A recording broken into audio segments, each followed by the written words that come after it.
PSM Makassar bermain kucing-kucingan atau rondo jelang lawan Persikabo 1973. 2 hari jelang pertandingan, skuad PSM Makassar masih latihan di Stadion Kalegoa, Kabupaten Goa, Sulawesi Selatan pada Selasa 7 Maret 2023 kemarin sore.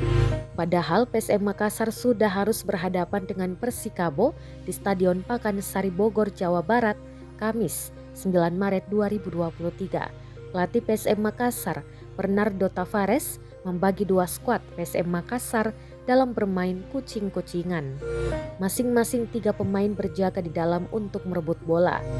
Bermain kucing-kucingan memang sederhana tapi banyak manfaat bisa dirasakan oleh pemain. Mulai melatih teknik dasar seperti passing, kontrol bola menggunakan kaki maupun anggota tubuh lainnya. Kemudian melatih pengambilan keputusan, sebab dalam bermain kucing-kucingan pemain dituntut berpikir cepat. Dengan begitu akan meningkatkan kreativitas dari pemain.